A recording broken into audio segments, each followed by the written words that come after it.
I'm Brian Van, Sportbike and today we're going to install the Vortex V3 2.0 adjustable rear sets on our 2018 Suzuki GSX-R1000R STG project bike.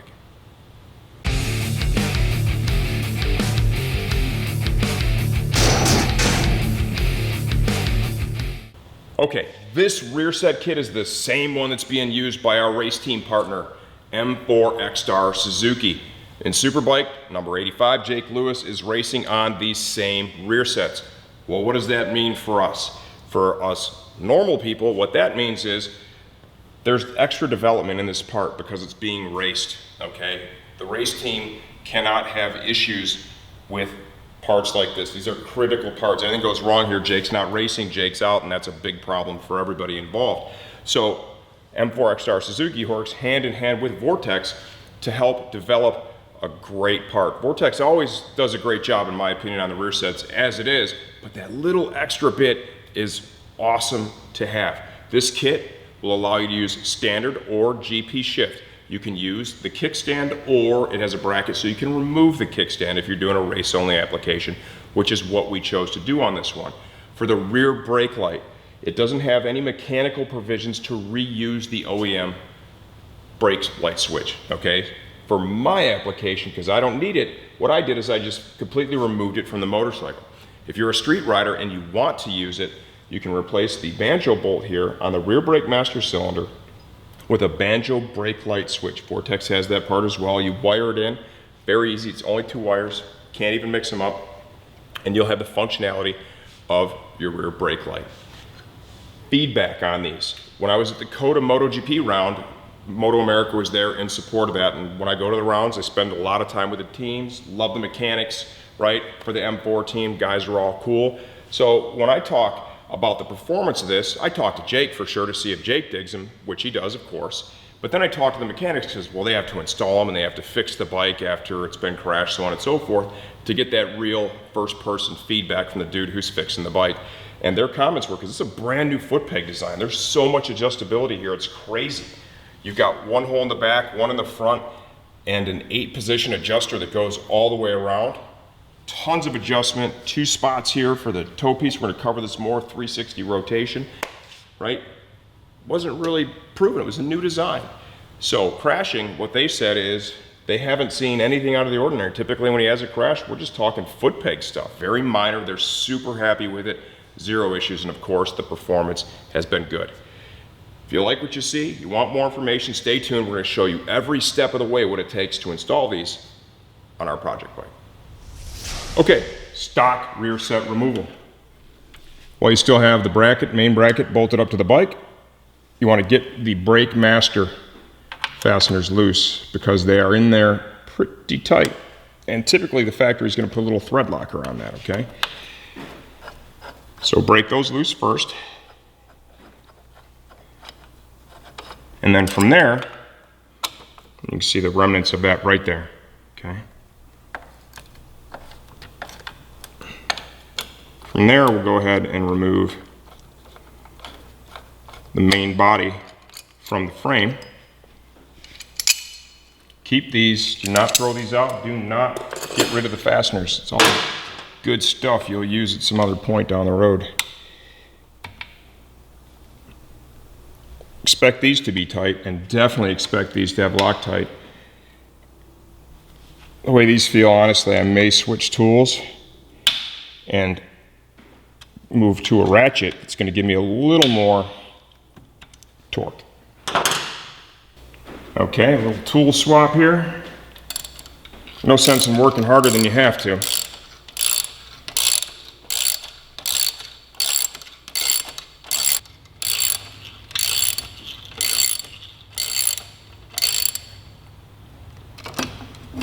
Okay, you can clearly see plenty of thread lock around there from the factory. Okay, now we have two more points that need to be detached. Our brake light switch. Roll this around here. There we go. Like so, kind of pulled back on that right here. That lever, and that kind of released it, so do that. Next up, we have the brake master.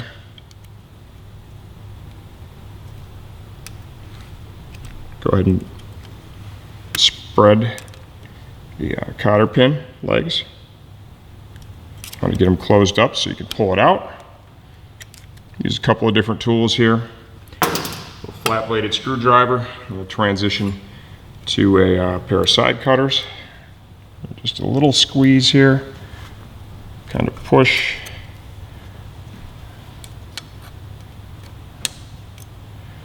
If you're gentle enough, you'll easily be able to reuse that. I typically reuse that cotter pin on every set of rear sets we install on the project bikes.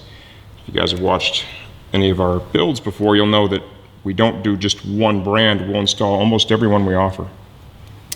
Pull that pin. There is your factory rear set on the brake side. Okay, so before we jump into the install on the bike, the Vortex rear sets for the GSX-R1000 or R17 and up come with a real solid set of instructions, okay? Exploded views. They're going to show you where they want you to lubricate, where they want you to use thread lock. If you have to reuse any OEM pieces, they note that as well. So essentially, when you assemble them, you're going to follow this diagram to get it all together. Adjustability. It's one of the main reasons you're doing this. This current design offers massive adjustability. We have 2 holes on the actual rear set bracket that you're able to locate the foot peg, which has its own adjuster in. So effectively, when you look at this, here's your foot peg. Okay, we have 4 different numbers, and that can be multiplied by 2 because here is 1 and here is 1 in the other direction. Okay, so you have 8 times 2 different holes. This is a massive, massive adjustability from the foot pegs. For the toe pieces, what they've done is on, for example, here the brake lever, there are 2 holes you're able to locate the toe piece in. You're also able to rotate it 360 degrees. I want you to think of this is more of a finite adjustment, okay? You'll begin by selecting which one of these holes makes the most sense so you have the proper reach, and then very tiny adjustments for your shifter or your brake pedal, you're able to accomplish with only loosening this, moving it up a little bit, and then torquing it again. To begin the assembly, right, we've already got everything pulled off the bike. We've shown you that. It's a pretty basic process. On this Vortex kit, rear brake light switch, there's no provision to use the OEM brake light switch. If you do need to retain that functionality, what you'll have to do is replace the banjo bolt here on the master cylinder with a banjo bolt brake light switch. Splice 2 wires, very easy to do, okay? And that's more of a street mod. For track riders, not necessary to do that. Just go ahead and eliminate it. I've already unplugged the switch and removed it from the bike in order to do that. Pull this little trim piece here, pull the seat, pull 1 bolt out of the tail, pull it forward. There's a clip up in there, a little connector. It's super easy to do, okay? Now, let's go ahead and jump in and get the rear sets mocked up, ready to install on the bike. Okay, so after riding the motorcycle with a pair of stock rear sets on it and a different brand rear sets, I've already identified a foot peg position that works well for me with the lean angle that I'm using currently. So I'm going to put the foot peg adjuster at 1, and you'll see this is square cut, so it fits in this slot. And then I'm going to use the rearward most hole, like so. The hardware they send here includes a nylock nut. So there is no reason to put any thread locker on this. This now we can just go ahead and torque down.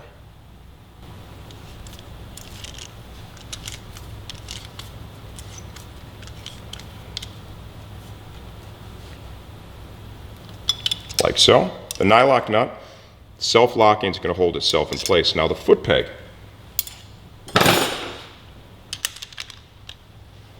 You're going to want to pull the foot peg off and install some thread locker in there, okay?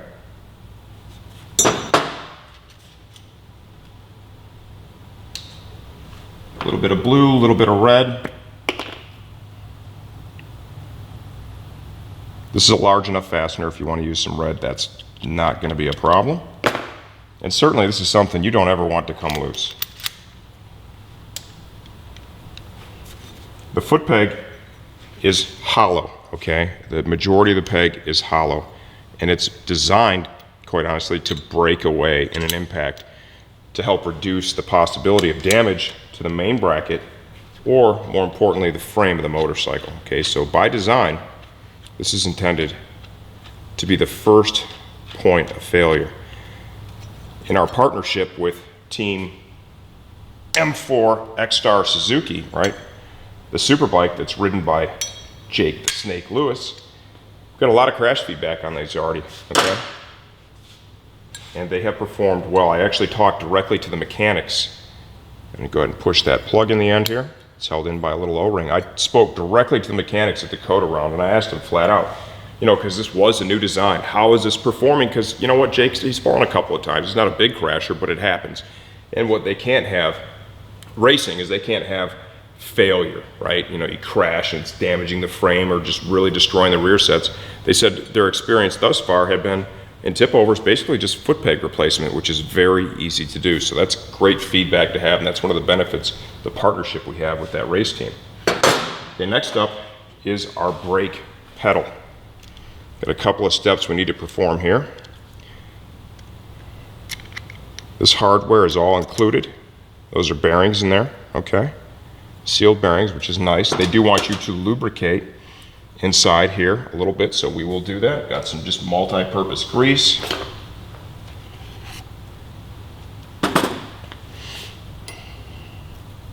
Just put a little coating on the inside of each one of the bearings. There's a groove here in the center of this bolt that will hold the grease.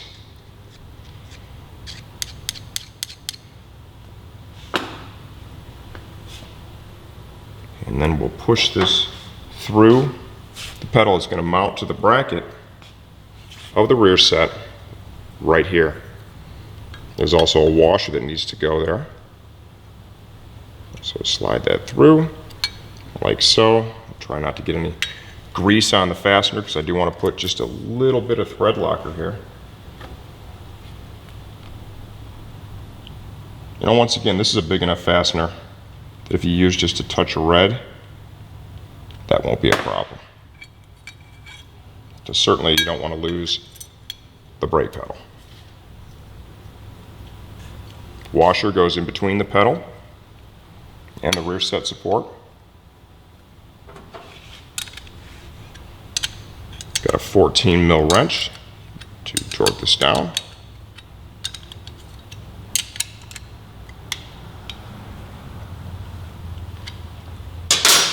Like so. Okay, now the toe piece. I had also taken some time and compared this to the other rear sets that I was using, right, as well as the OE rear sets, to determine what is going to be the most effective pedal length for me, right? I wear a size 12 boot, so I have an idea of what I'm looking for here. You don't want it typically overly long, so where I think I'm going to begin with this is really easy to adjust to the track too, which is nice. I'm going to pull the fastener. I want to shorten it just a little bit. You can see by design they have a groove cut in that. So even if the bolt does come loose, this isn't just going to slip out, it's just going to rotate around on there. That's kind of your worst case scenario. And also by design, when you snug that fastener up, there's a lot of clamping force here, a lot of surface area clamping force. So if you get that torqued properly and maybe even have a little thread locker, dramatically reduces the possibility of that happening. While I've got it apart, I'm just going to take the opportunity to just check the torque on that piece, toe piece. That feels good. So where I want to run, I want to start here. Okay, I think that's going to be the most effective starting point for me. Go ahead and put the fastener back in.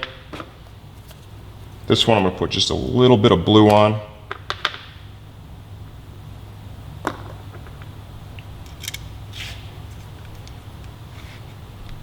Now on torque here too, it's important to note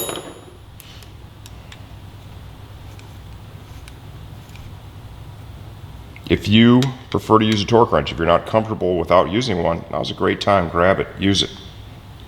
No need to go wild on this because there is a significant clamping force there, a lot of mechanical advantage. So I'll just snug this up. I'm just going to use the T-handle. Okay, and now we're ready to bolt this up to the bike. Next step here is going to be a little bit of lubrication for the rear brake master clevis. I want to get the clevis slid over the end of the brake pedal. I'm going to slide the pin through. It's all lubricated up, of course. We've got our washer. Okay, let's go ahead and slide the cotter pin through now. We're using the old one. To be fair, we're using the old one. Yeah, it's a little more difficult to get them to slide through, you know, because the legs have already been spread apart and all bent around. I was actually just telling Steve I really need to just get to the hardware store and just kind of buy a gross of cotter pins, different sizes, to have handy for a lot of these videos. Make my life a little easier. You want to make sure you take your time here too and really roll the ends of this around on that pin. If you need to make significant adjustment to your brake pedal, you know, because ergonomically, you know, we're all different shapes and sizes, and so where I put the brake pedal and where you put it, they could be two very different places. So adjustment for the pedal, if it's not going to be just a tiny little adjustment, they can be managed with using the rotating toe piece. Then you'll want to make that happen right here. You loosen up the jam nuts, rotate the master cylinder push rod to change the height of the pedal, okay? I've found on most kits that I am able to, you know, get it done without having to make the adjustment at the master cylinder push rod. Okay, using the supplied fasteners, got a little thread locker on there. I got a little red here. I've already applied that to the bolts.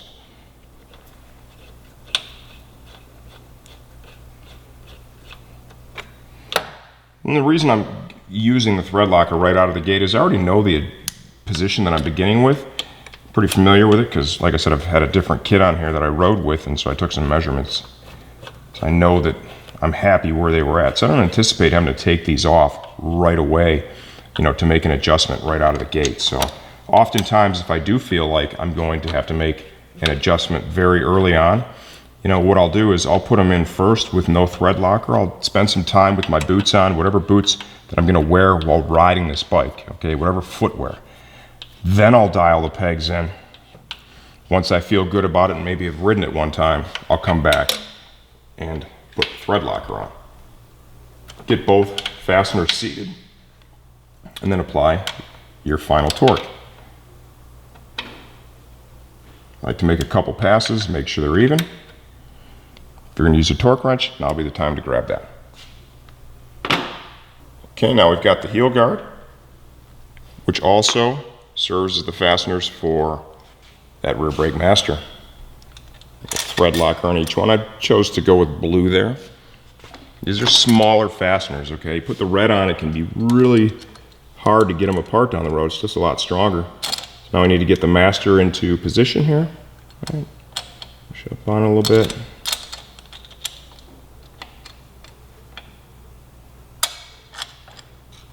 The first bolt started. It gets a little easier after that, obviously.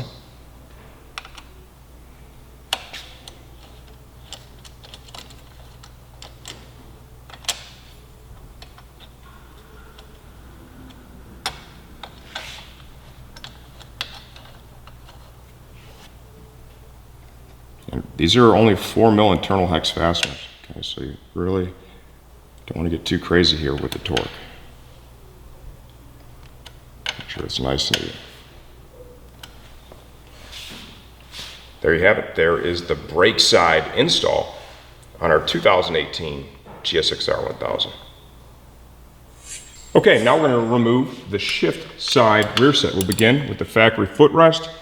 Just like on that brake side, fair amount of Loctite, so we're going to use a ratchet, make our lives a little easier. You could get this done with a T-handle, just going to be more difficult, and there's no reason for that.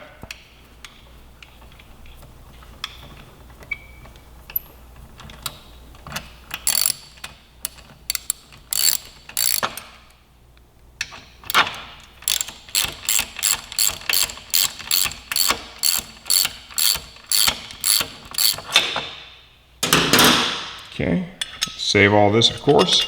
See all that factory thread locker. Okay, now the shifter itself. This is the R model, so it has the quick shifter. Most rear set kits, you're going to be reusing your entire shift rod, so we're just going to break the jam nut loose there. And we'll then remove the main pivot bolt. Definitely some Loctite in this one.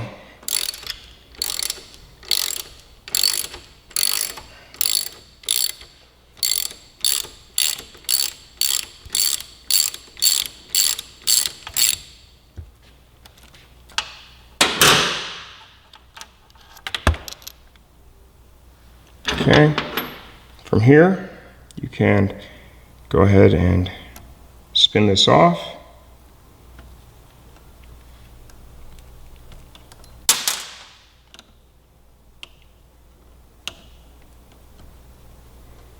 We'll then remove the bracket. Every rear set kit is going to be a little bit different. We're going to show you how to remove the bracket from the frame that holds the shifter.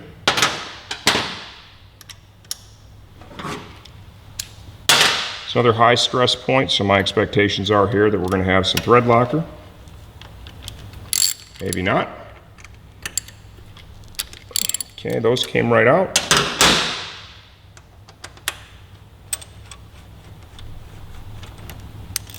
It's kind of a generic removal here for us. You know, the kit that we're working on may or may not have you taking this step. We're going to go ahead and get everything prepped and ready. Get our foot peg pivot installed. Washer on the back side, that locking nut. We're going to use a 13 mil wrench and a 5 mil T-handle for that internal hex.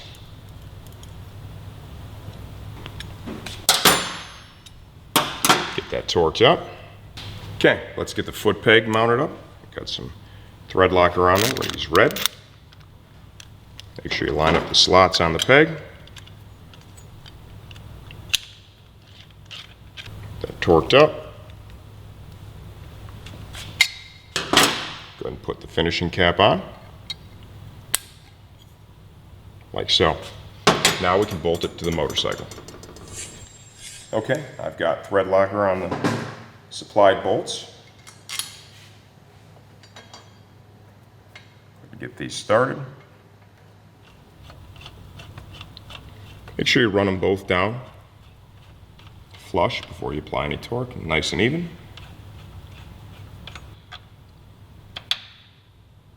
Like so. Now we'll put on the heel guard. We're going to use blue thread locker here, smaller fastener.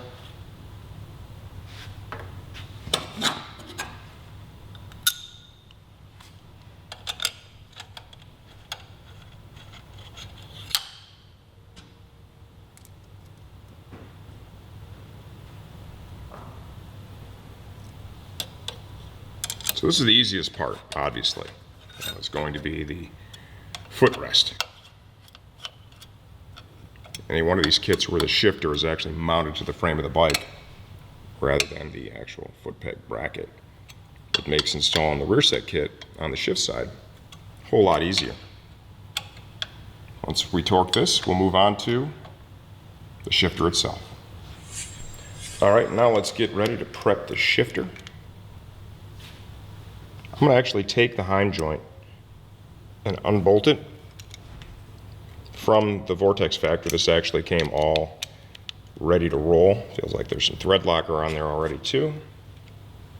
Okay, now we're going to thread the hind joint into the OEM shift rod. And I know that about half of that is in there now. So what I'm going to do is kind of roll the jam nut up so we're matching that. And we'll thread this in.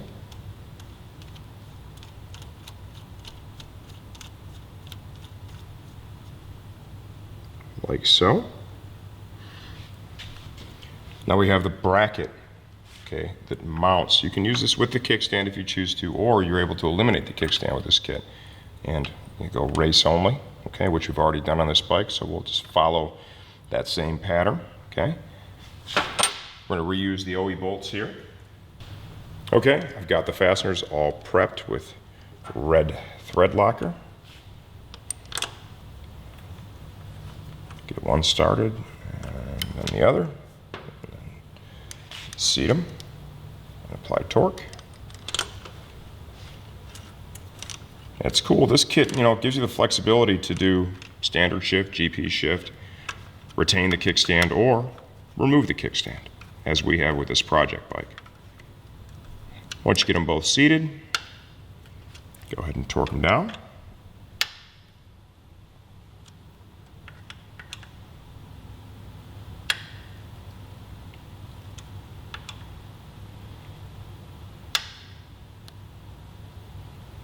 Nice and now we're ready to install the shift pedal. Okay, now let's go ahead and get the shift pedal ready to assemble. We're going to lubricate the bearing, just like we did over on the brake side. Just a little bit here, right? Thin film there, and then in the groove, put a little bit more.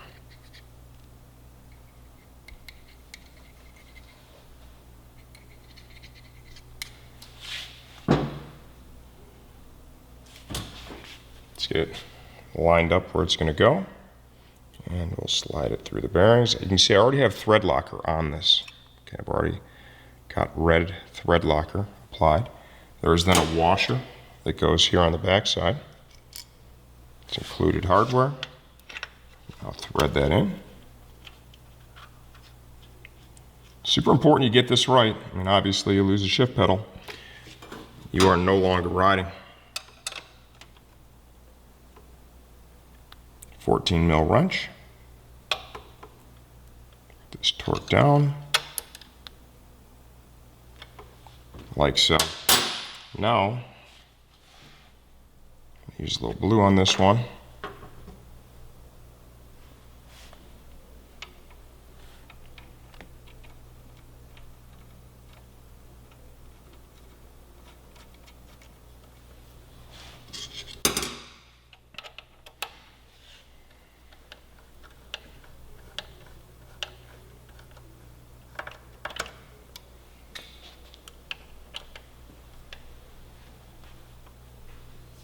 Support that while I torque it. Toe piece. Lots of adjustability here. And you can see in the rear sets, I have these as far back now as they will go, okay?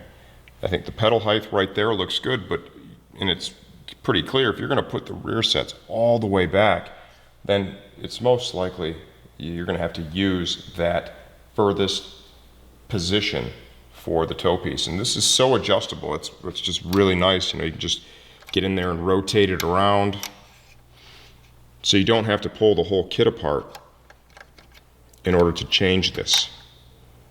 There's a lot of adjustability here that's built in. So we're going to start basically back here, just kind of in line with the actual shift pedal itself, and I can make any finite adjustments that I feel are necessary once I've had the opportunity to get the bike out there with my boots on and ride it. Tiniest little bit of thread locker, and then we'll torque this down.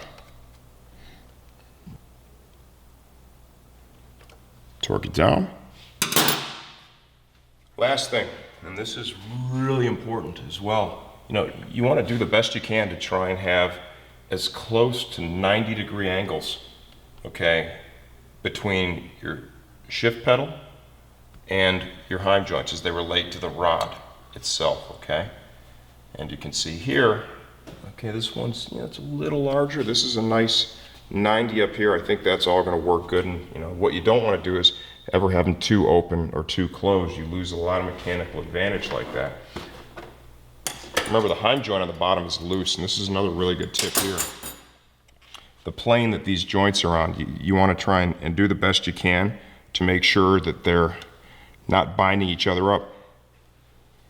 So what I like to do is we'll first determine the direction that we need to turn the nut to tighten this one.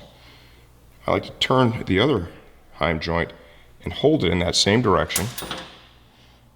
while I do this. Get that started. A little tension on it. Now we'll get our backup wrench in here and snug that up.